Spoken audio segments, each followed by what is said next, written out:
the first to know Nsem-Pii TV. Mene unko na Nsem-Pii a NX Owusu Bempeh a dodo na freno aboa apapon wodi agu ho na Dr. Mahmoud Bawumia camp woso gidigidi no ko na kokoti bi na busua ene de watimu ede eye osei che mensa bonsu eye former member of parliament for Swami edinaka ho na ede ena Dr. Mahmoud Bawumia waye ne this time NS Owusu Bempeh se wamunya no na chese wongu ne hufia enya asem ketwa NS Owusu Bempeh chiremu se Dr. Mahmoud Bawumia de MPP ama yekoko pim ewo 2024 December election no wase eniwase a Dr. Mahmoud Bawumia wadi ama MPP ama yekuru ukọ ewiase politics ma ebinsi baabia da edientia wase in the history of Africa politics no Dr. Mahmoud Bawumia pe enipa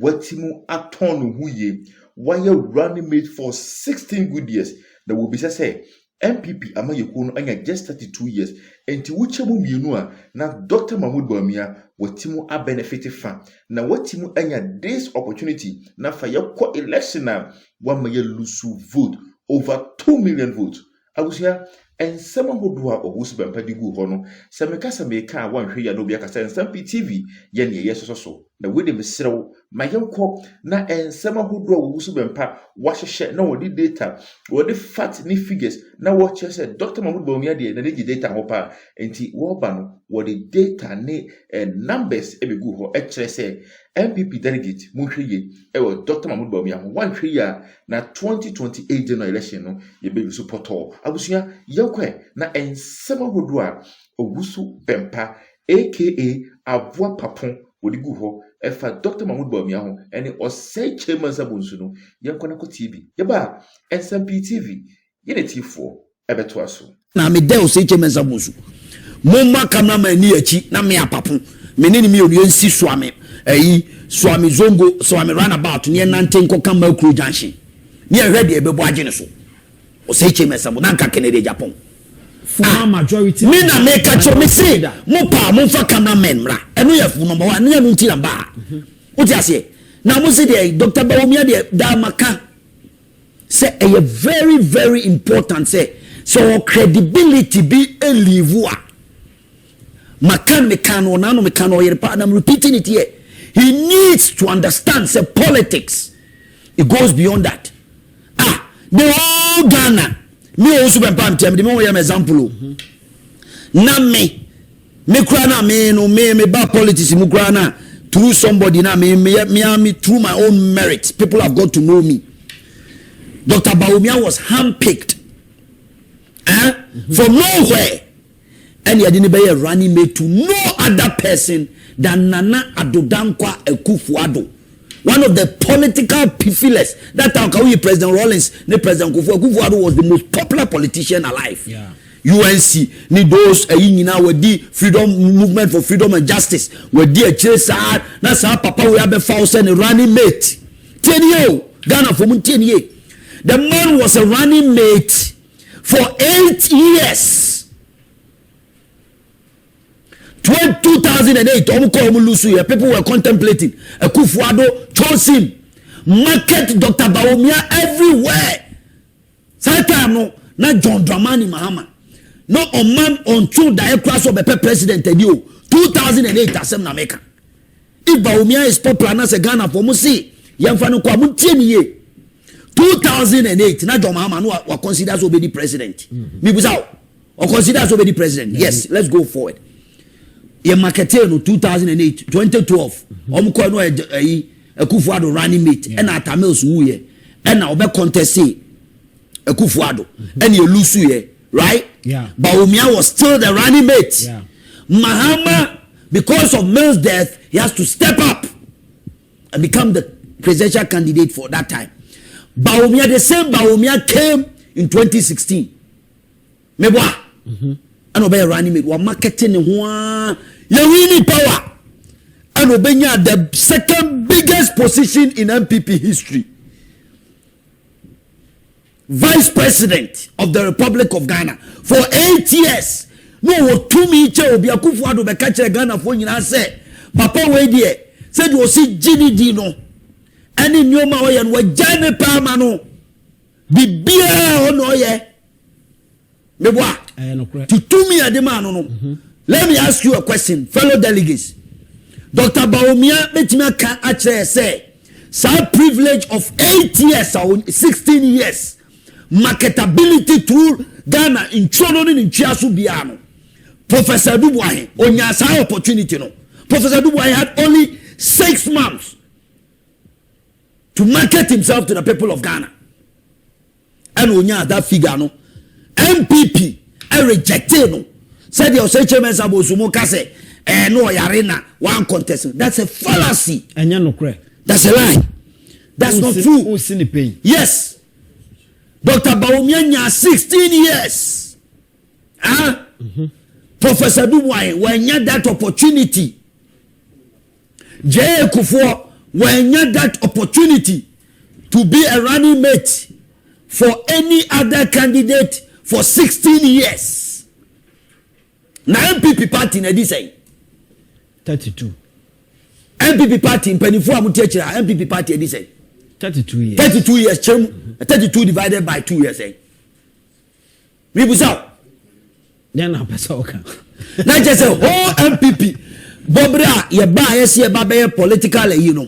Dr. Bawumia Kwanya the political limelight you know half of it. When to me I'm a jaro candidate a contest election. What me lose abysmally.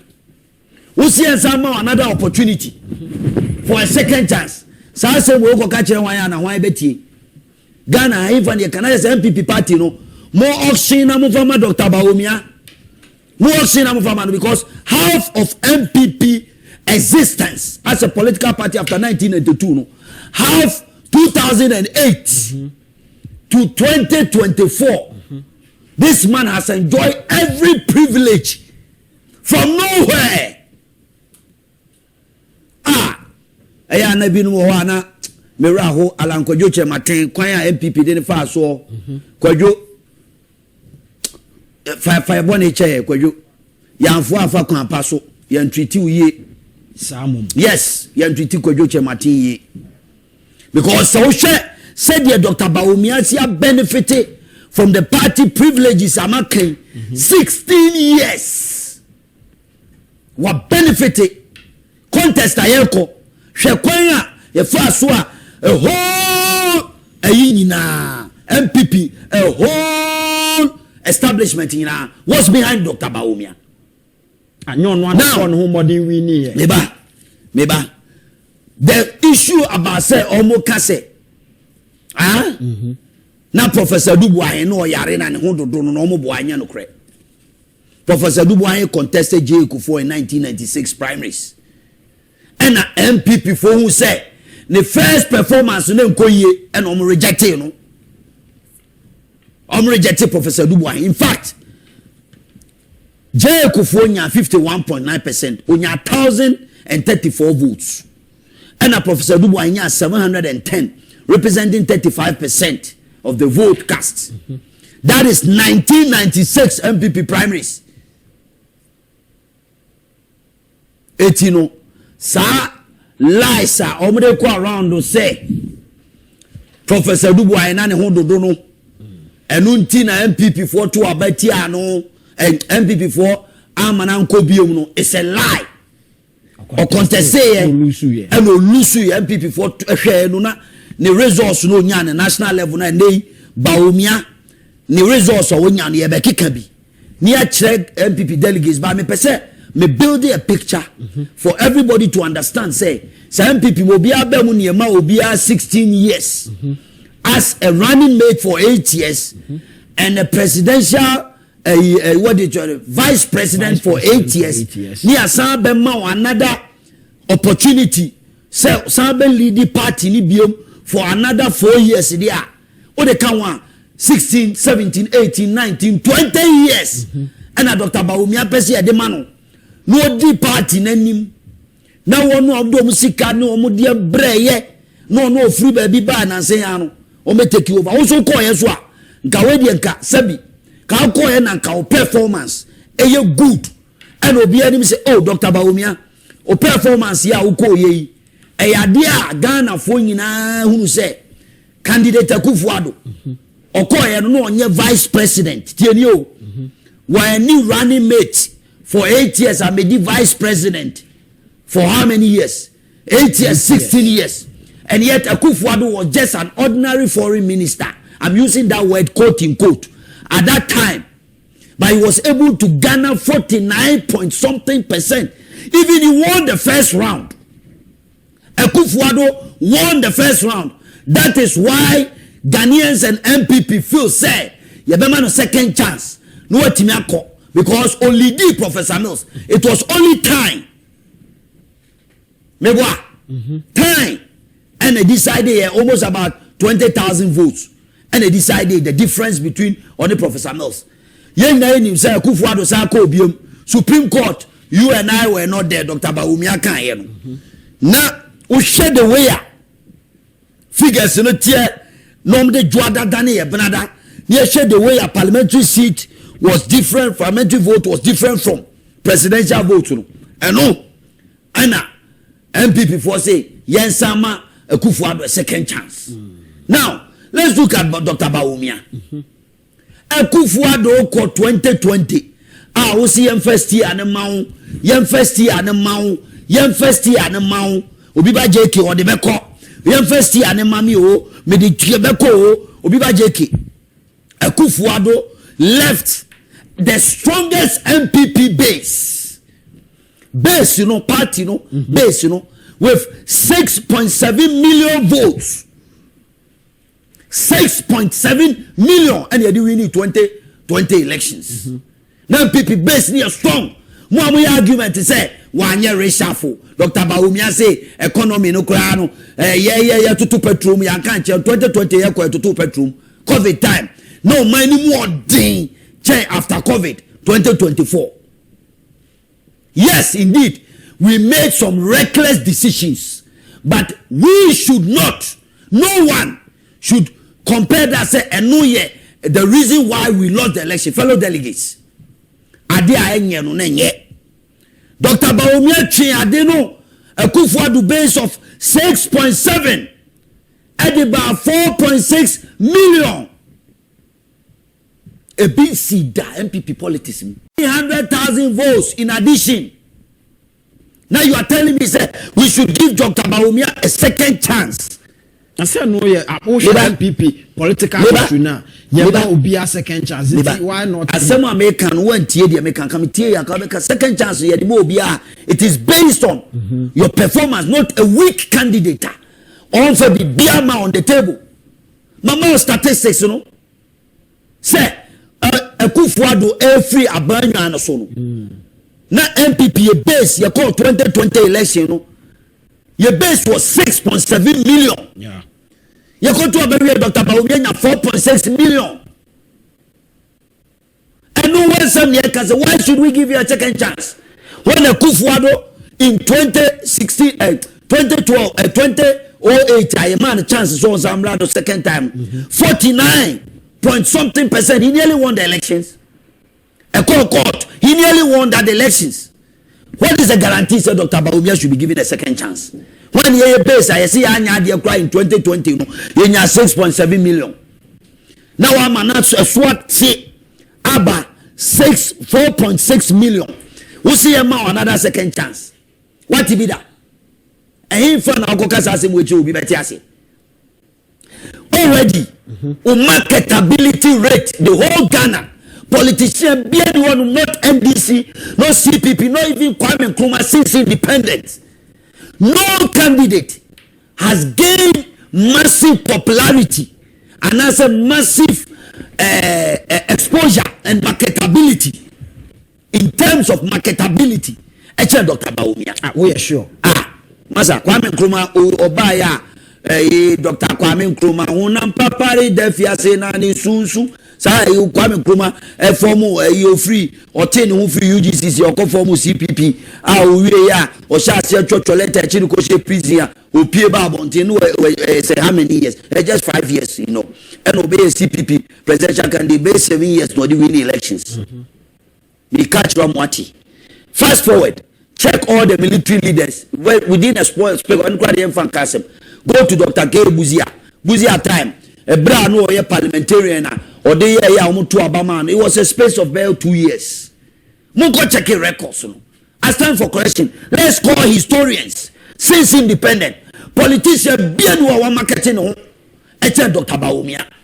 I was masquerading on the back of a popular politician in this country to become who is he. Me Owusu Bempeh na kaminya as an opportunity for 60 years in academic call as a presidential. Come win the election am people. Me na make catch come win it. And never show no me bia. I bet you say Dr. Bawumia and say a man there class here be a candidate. I'm bringing you data.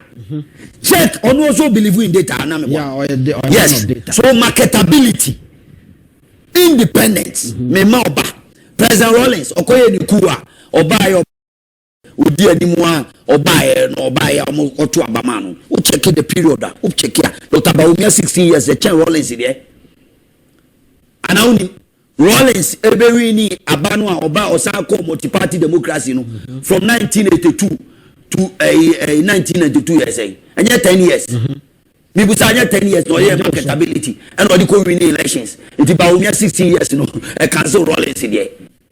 The longest serving head of state in the Republic of Ghana. Bawumia and marketing on channel. Ya man political party ya man opportunity Rawlings there. It's there in the MPP for delegates. What you say? Let's pick Jericho for. How many demand? Jericho for or go contest first or lose here when no opportunity. MPP for the man 1996. 96, right? 97, 98, 99, 2000. Oh, you see 4 years. 4 years. And on the marketing war, winning election, one of the biggest victory and the sweetest victory in MPP politics. Our day party in free opposition in the wilderness for so many years at the about power. Bawumia Kufu and opportunity, no, a privilege in the man. Kufu also was a foreign minister under Buzia, just like a Kufuado. Who shares statistics in data? Dr. Bawumia, where do you stand? Where do you stand in terms of popularity? The reason why Ghana for any GDA Dr. Bawumia MPP yes so Obiba JK economy anamebwa Obiba JK Asem no na meka monti ase no and he said yesu so no kan book bi Copper Lions and Young Hawks ekobobo a omo player bi na who player na who and a media bet my and a media meaning bobo misi park so you could do bia ya se Copper Lions Obiba JK be gana mu sa you be do on ya say and ubi ye nyina didie e bra Kufuado pikin no Ghana fo nyina didie hey ye economic messiah bia chese ba bia ruwa mo Obiba na nya no kre Dr. Bawumia betrasia me senior say oye economic czar ye cast economic czar obi a chese wa big economy Ghana for MPP there's a new hope Kufuado se mo trase Dr. Bawumia be so economy ni mo a obechi kire nyoma. We are talking about credibility. So if you choose a candidate not consistently, he is flip-flopping. Flip-flop. Americans would say they can never trust a flip-flop politician. A politician who can look into your eyes and say something, and the next day he will say something totally different from what he said. And it's like Dr. Bawumia was touting himself as economic messiah. Exactly. Your opposition. Again, lecture and a papa we are Ghana for. Lecture bang and one Ghana for. Mibusao. Anytime or quiet to the sense of the 46 questions come out Misata. It was 72 questions. I just say I'm for Obiba JK what bang dodo. economy or transit or papa no sreni abasasa no na Ghana fonya. Listen, I'm not talking because of you. Let's look at the crystal ball on the eyes of credibility. Avede Obiba JK Bana Yedwa be vice president, head of economic management team. Now MPP are two about you say flag bearer. Deal with the economy. Deal with the economy. Ye ko Obiba ye ko. Afedi papa ye Ghanaian for economy ho. E ko digita. Ojane. Then Ghanaians started looking at their shoulders. What is happening here? Businessmen to call me Owusu Bempeh. So mutimi masidi no back for mo mbe winning elections no. Obiba JK Gina Center or bomb midfield or botu ampa ho say ya. Hey, businessman be to be frame so Owusu Bempeh economy no sidi na da sen. Ti mutimi man back for mo ko mbe winning elections. From ya who be biara. Eti Ghana for che papa anymore. They cannot trust him. And it's a fact. Sanity. Oh, I have met, I won't lie about it for anything. God is my witness. No, averagely, no wonder Akufo-Addo base 6.7. Ghanaians know one thing about Akufo-Addo. That his yes is his yes. Okaze Akufo-Addo, Yeresha for me, he's so predictable. Ghanaians cannot predict Dr. Bawumia. They cannot predict him. That is why this abysmal performance, also one of the key factors, economic flip-flop. Digitalization, any economy now, who understand this? And you presented this to the people of Ghana. Near to Kroman on one so a chisi, till you look into the camera. Vice President of the Republic of Ghana. Yaba presidency. Yaba elections. Utimi nya kukudro bejina Ghana for enim say. What you see no. Dollar no. Edi alloke no the kina koma IGP. Oh Dr. Bawumia adena na oko cancer. Adena utimi ha MPP wa haye. Sasa no kan wa haye. And then you better to go here one. And now me can't be before me just say, what's what you see? Businessman, oh, already. Me see, I am in one. Some way, me see me real home, me can. I'm on for visa be a media. Me real home Ghana, me real home MPP. What me case what you see? Dollar no, Eddie, one lucky key no, Eddie City no. You know, Safwana Koma IGP Dampare. We are saying CD not praka. CD no the Mercati say what drew a honey Burkina Faso 18 point something point 9. Anyamuna Akufo-Addo. Nyamuna or the show munina wahano. Serious na make a John. Enye joko.